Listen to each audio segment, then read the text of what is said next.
Hi everyone, it's Roger here from Infinity and Beyond, presented by Vinimation Kingdom. And I'm going to have a look for the Fantasia Night on Bold Mountain toy box. Chernenberg has released Ghost Upon the Village. You must travel through the mountain to stop him. Now, this actual toy box I created myself. So this is part of the top 5 Fantasia toy boxes. So I created this one. So I thought it was a good opportunity to go through and sort of show off this toy box and just kind of share my ideas of what I was doing while I was trying to create this one. So I was extremely pleased the fact that this made it into the weekly top 5. You know, it was a big achievement for me, and I really enjoyed the fact of building something and also just kind of going back to something very classical Disney. So in this one, I'm just going to try and use it through Donald. So I'm going to kind of give you a very different view on this toy box, because I'll be trying to explain sort of how I created it as we go along, as well as playing it. What are we waiting for? Okay, so it's a toy box game, so it automatically kicks in, and we've got Chernenberg there, and he appears, and now he's disappeared. The reason why he disappeared is at the minute I can't get townspeople to stand still, so I had to use a friend generator to basically pop him up on the top there. So as we walk through the town here, now what I've done is to try and kind of make all the enemies look like they're ghosts. There's a sort of a limited amount of sort of enemies. So here we've got a trigger area, which I've then set up to some different cameras on timers. So therefore it sort of shows you that there's some chests in there. I put them in there, and then again another friend generator. But as you can see, he's running off, and no matter what I ever did, this will hopefully be fixed in a new... So that's one of the problems. So there we go. Now I've put absolute loads of enemies in. I wanted it to be a challenge. I wanted it to be difficult.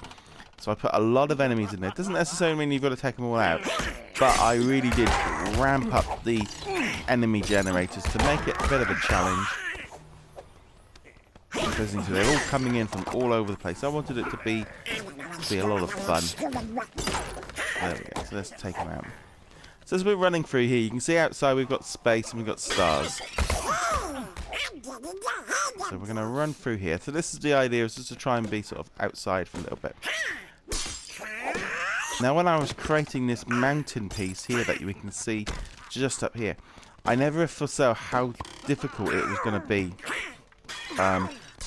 when I started building it. Because when I started building it, I was only actually going to do one side. And quickly I sort of slightly changed my ideas of what I was doing and decided to do it. So it is everything is entombed in a huge pyramid. Okay, so we've got some blocks to do. So we're just going to smash our way through here. I just thought it would be a fun way of trying to do it. I avoided using doors because I found in the past that they didn't work particularly too well. Now you can see here the pitch black sky dome is coming. It's kind of giving it a bit more of a fun feel. Right, so you can see here they're all glowing in the dark. I thought it was a really cool effect.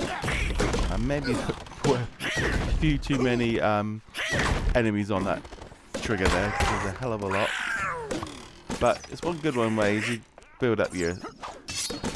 Now you can just run through, but that's up to you. And I did put a couple of blocks in the way just to kind of try and slow you down.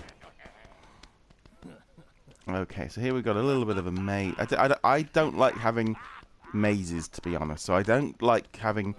I didn't want to have too many of here. Now I did actually put one of these down here.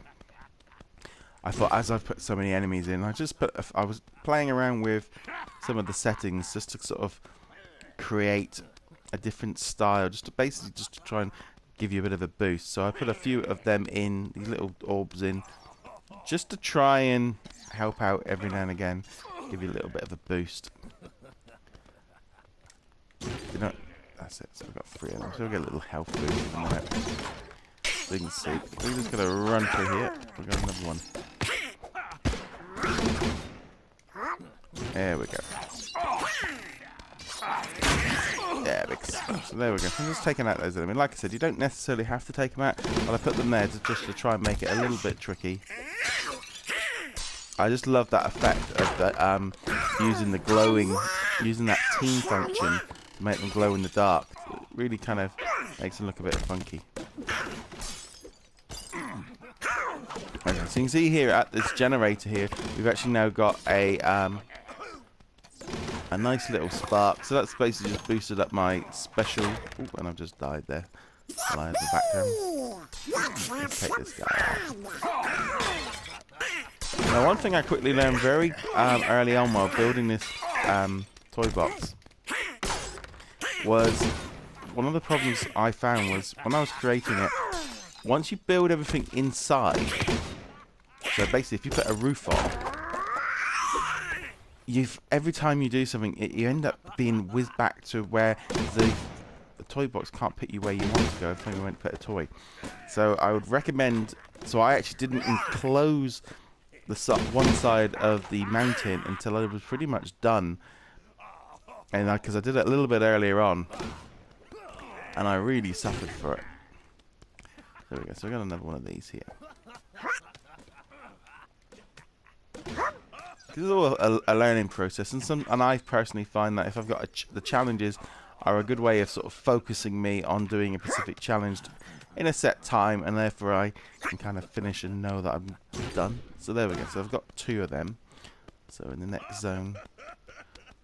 So I've also put plenty of lava in. I've also put these little tiki lights in just to kind of give it some light, because without it, it would have been pitch black.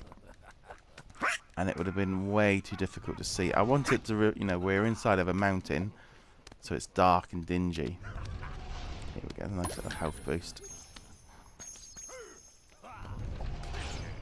Now underneath here, you can see all this smoke. That's actually, I'm using an old trick from the first game where they've all got,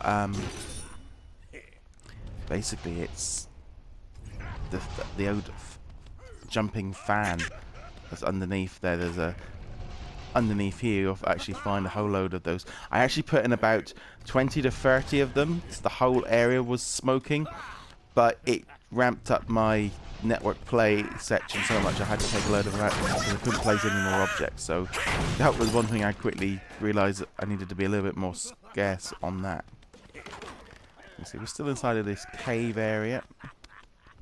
You can hear enemies in the background. Obviously, I tried not to go too much down the maze route because I don't like the mazes. I don't like them in games. So here we can see lots of enemies again, all mostly glowing in the dark. A lot more effective with that pitch black sky dome on. Okay, let's take out these 2 guys here. Okay, so we're just gonna run along, wait for the lift to come down. Okay, here it comes. Where is it going? Okay, where's that lift? There it is. I thought this was a good way of sort of getting around within the zone. It seemed to work quite well, and it was a good placement. Okay. So as you can see here, it's still pretty dark. There's not really any. Trying to close all the gaps in, so you couldn't fly in and out through different areas. It was a big pain. So let's take it. Let's just use his special move. There we go. There we go. So I'm just using Donald's attack there. Take out a few of these guys.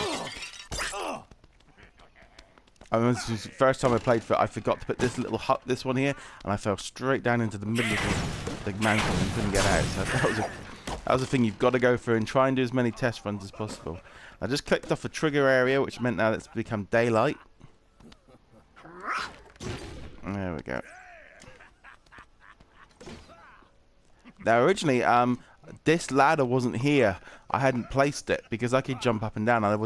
Didn't notice it. It was only when Travis played through and did a quick test of my toy box before I submitted it, and he got stuck there. So as you can see, we're going back through a trigger area, which is turning at night time again. Now, obviously, you could have if you tried flying straight up there when you first got in there, you might have had some difficulties because I put in a load of barrier blocks to try and stop you from flying up. Now, this again is the same thing of using that technique of trying to use flames and smoke to create that we're getting near the top. So let's just go up here, and there we go. So we're just basically just trying to get to the top. There we go. There's the rope. I couldn't see it in the middle. So the right. Whoa! I must have just triggered off there the daylight. So we've got the ladder here. So we're going to go up the ladder, and then we have a whole load of timers there that kicked in. So he's now defeated. Kick down to a camera, and that should now generate some friends. You should now walk off, but it doesn't look like that works. There we go, and that then completes off the toy box. Again, thank you very much for watching that. Hope you enjoyed it. Remember to subscribe on our YouTube channel, and I shall see you guys in another video. And I'm just really pleased that this was featured this week. Thank you very much for watching, guys.